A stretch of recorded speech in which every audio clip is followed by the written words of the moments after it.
এই দর্শক দেখো, এই ছাগলের একটা ধাড়ির কতগুলো বাচ্চা হয়েছে। চাচা, এই ছাগলটা কার?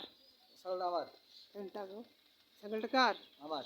ছাগলের বাচ্চা কোনো কি সব হ্যাঁ, সব এক ধাড়ি। এক ধাড়ির? হ্যাঁ, এতগুলো বাচ্চা হয়েছে? এতগুলো বাচ্চা হয়েছে। বিশাল তো। এত ধাড়ি তো। সাতটা। সাতটা বাচ্চা হয়েছে? হ্যাঁ, সাতটা বাচ্চা। এটা ভালো জাত, তাই না? হ্যাঁ, ভালো জাত। এই ছাগলটা চাষার ছাগল। এই চাষার ছাগলের বাচ্চা হয়েছে সাতটা। ছটা খাসি, একটা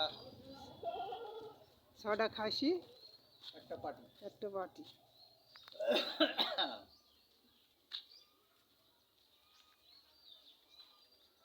এই দর্শক দেখো, দিঘির পাড়ায় এই ছাগলটার বাচ্চা হয়েছে। এই যে এই লোকের ছাগল, তার নাম কি? ফজলুর রহমান। ফজলুর রহমানের একটা ছাগলের সাতটা বাচ্চা হয়েছে। এই যে দেখা যাচ্ছে দর্শক, দেখতে পাচ্ছেন, দিঘির পাড়া ফজলু।